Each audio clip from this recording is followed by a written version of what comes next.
Ciao a tutti amici, eccoci con il nostro nuovo video. Questa volta andiamo a realizzare l'unboxing dell'E50 della Trumpeter in scala 1/72. Cominciamo subito con vedere la box art, che si presenta come nello stile Trumpeter, piuttosto compatta e piuttosto accattivante, anche se non si presenta di fatto il mezzo senza nessuno sfondo, senza nessuna impostazione di diorama o quant'altro. Ora andiamo ad aprire la scatola e vediamo precisamente cosa ci troviamo dentro. Ecco la scatola, la possiamo mettere da parte. Vediamo la pubblicità della Trumpeter del 2017, nella quale viene riportato anche il nostro E50, e anche questa direi possiamo metterla da parte. Poi altra pubblicità e vediamo poi le istruzioni. Questo è tutto ciò che riguarda la parte cartacea, le istruzioni del nostro E50. Ora veniamo ai pezzi. Ci troviamo dei cingoli in gomma morbida, poi delle decal, di fatto essendo un E50 quindi un carro particolare ci troviamo solo 4 Balkenkreuz. Ecco poi la parte dello scafo superiore, che devo dire è piuttosto interessante e si presenta piuttosto anche questo accattivante, nonostante ovviamente ha bisogno di piccoli interventi. Vedremo poi come fare, per esempio rimuovere le maniglie. Sarà sicuramente interessante realizzare un passo passo anche di questo carro, non perché no nel prossimo video. Ecco lo scafo inferiore.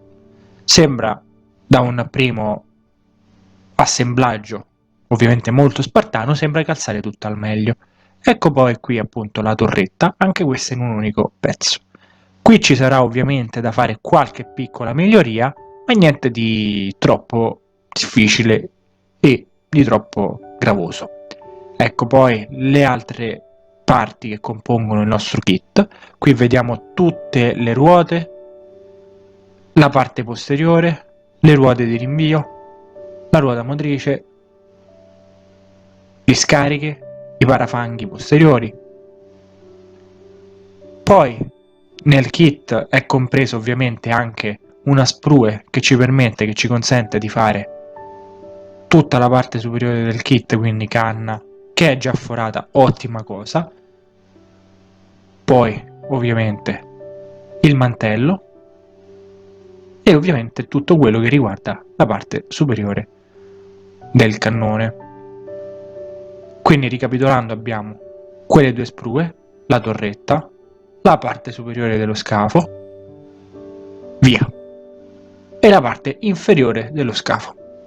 Ok, pochi pezzi, buono come risultato e direi ottima cosa perché ovviamente ci agevola anche per chi ha le prime armi magari un montaggio piuttosto fast. Ecco qui ricapitolati i pezzi che troviamo all'interno di questo kit. Ora vediamo le istruzioni e cerchiamo di capire nel dettaglio come bisogna realizzarlo. Vediamo appunto nelle prime due fasi vengono realizzate le ruote, nella terza i cingoli, che dice di scaldarli a caldo. Anche in questo caso credo che se non vogliate fare in questo modo ci siano dei cingoli e delle soluzioni per cambiarli, anche se non ne sono a conoscenza. Altri piccoli particolari che vanno a completare il nostro scafo superiore e inferiore. Vedete, non sono molti passaggi, addirittura solo 7 o 8 passaggi e abbiamo finito di montare il nostro kit. Finito. Ecco, qui abbiamo riportato anche la tabella dei colori, possiamo vedere i Tamiya, i vari RAL e quant'altro, anche se essendo un carro di fantasia, tra virgolette, possiamo divertirci come ci piace. Grazie per la visione amici e buon modellismo a tutti, al prossimo video!